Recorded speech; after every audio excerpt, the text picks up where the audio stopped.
O Senhor esteja convosco. Proclamação do Evangelho de Jesus Cristo, segundo Mateus.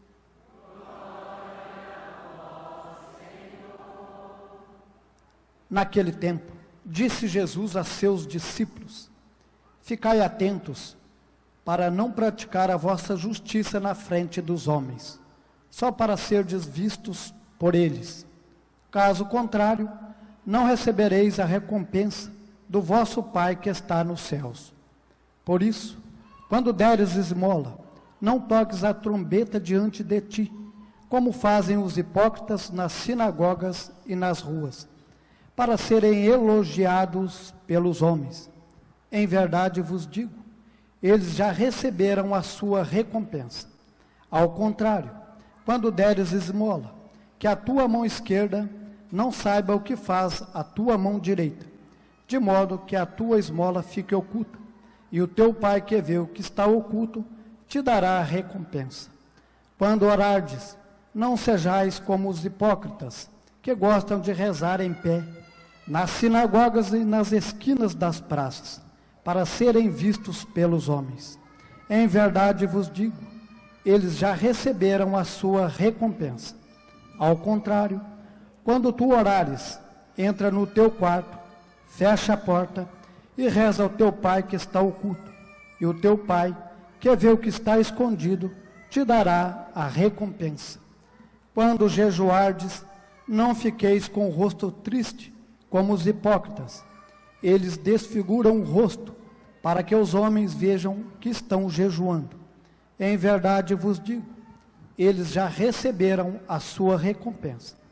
Tu, porém, quando jejuares, perfuma a cabeça e lava o rosto, para que os homens não vejam que tu estás jejuando, mas somente teu Pai que está oculto. E o teu Pai, que vê o que está escondido, te dará a recompensa. Palavra da salvação.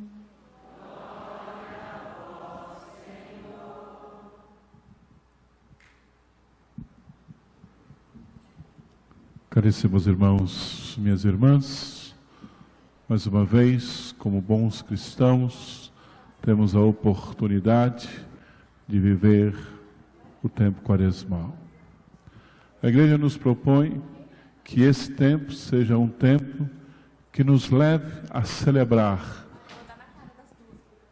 a grande festa anual da paixão, morte e ressurreição de Jesus.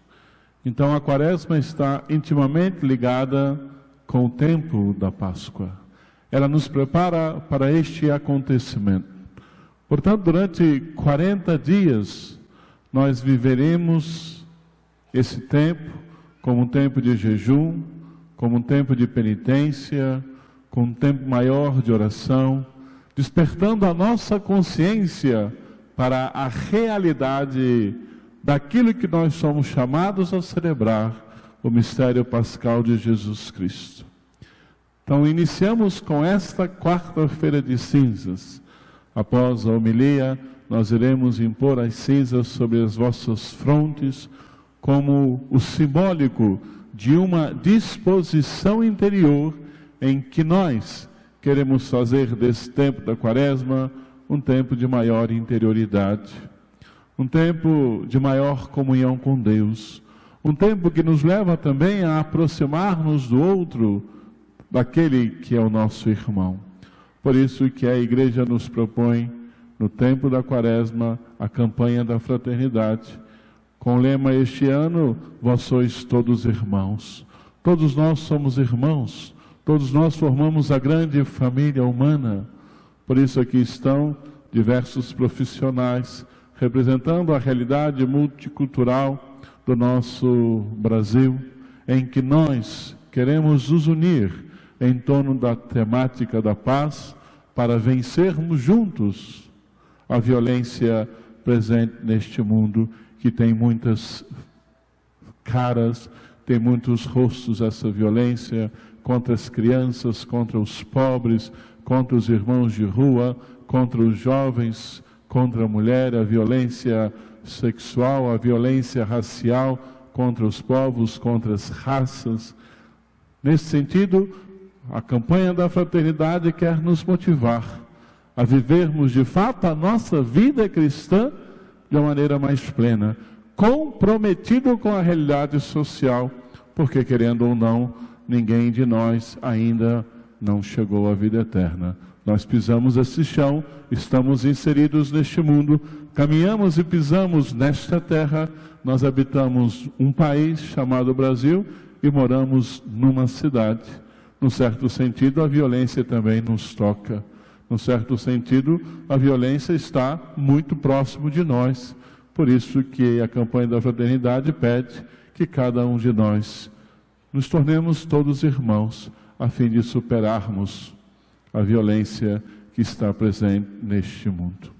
Porque não é possível a gente viver a Quaresma sem darmos conta das realidades humanas, das realidades sociais que estão aí muito próximo de cada um de nós. O Evangelho nos propõe 3 caminhos muito concretos da gente superar esta violência. E não esqueçamos que a violência nasce dentro de nós. A violência não é uma realidade que está fora de nós. Ela nasce dentro de cada pessoa humana, muitas vezes na forma como ele trata o outro, na forma como ele trata o seu próprio corpo, na forma como ele trata a natureza. A violência é uma questão muito prática, mas que brota antes de tudo do coração humano. Por isso, a Igreja nos propõe como um caminho de superação desta violência, que nós, como bons cristãos, possamos fazer o jejum.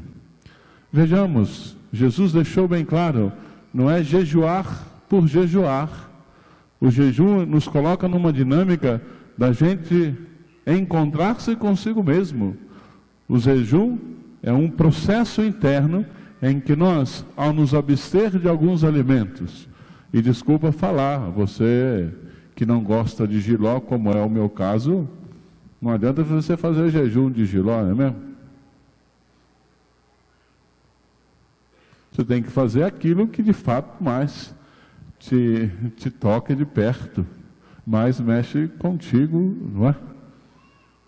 O jejum é um processo onde nós, ao nos abster de algum alimento, ao nos abster de alguma comida, nós nos propomos a nos tornar cada vez mais fortes, mais inteiros, pessoas mais integradas na sua interioridade humana.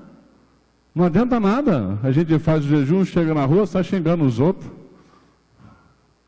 Se o jejum não me ajuda a ser melhor, não serve para nada.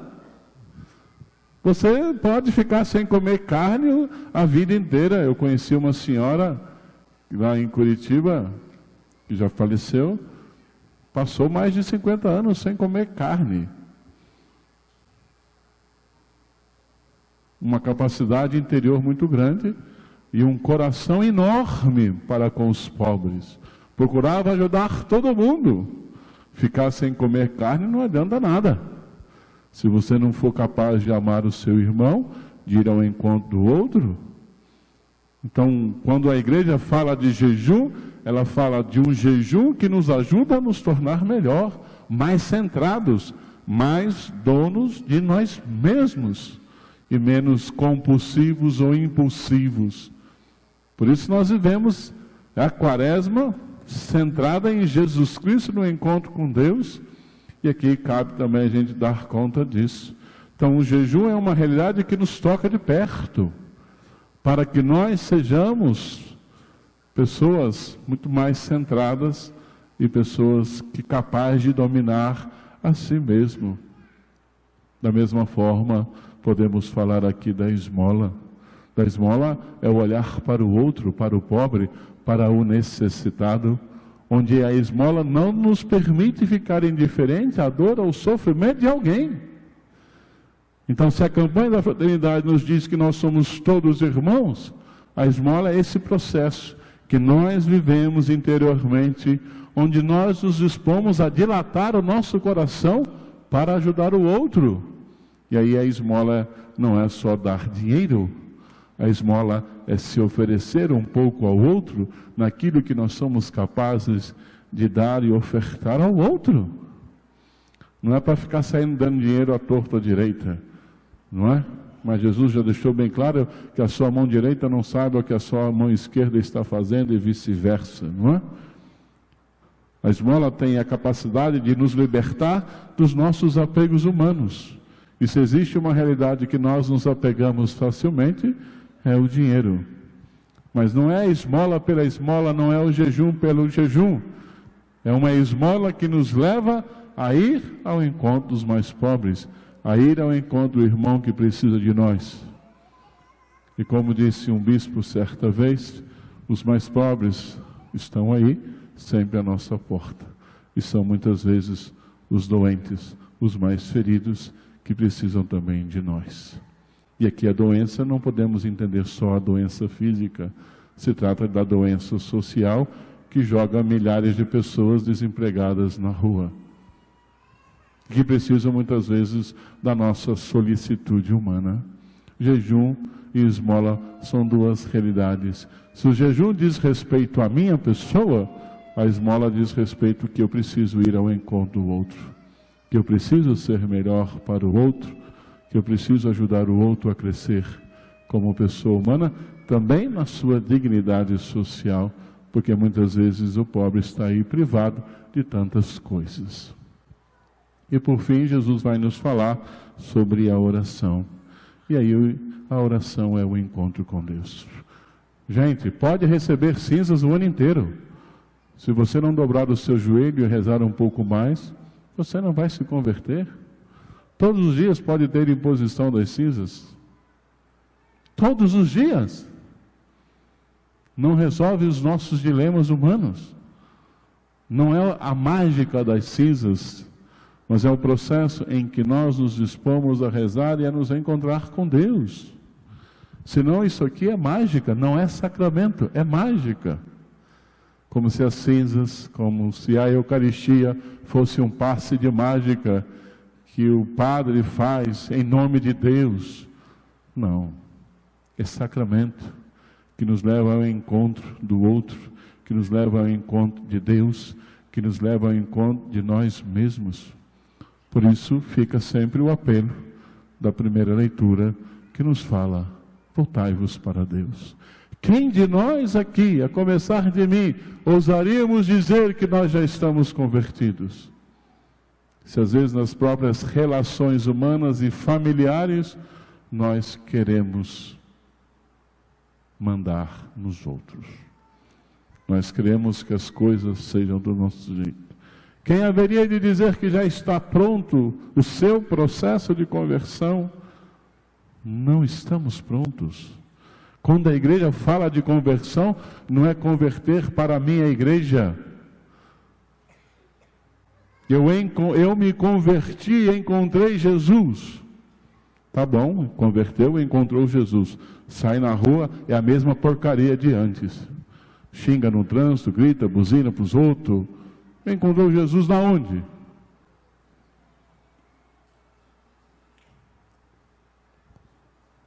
A conversão é esse processo em que nós nos tornamos pessoas cada vez mais humanas, no sentido pleno da palavra, mais cristãs, no sentido pleno da palavra, e, portanto, mais parecido com Jesus.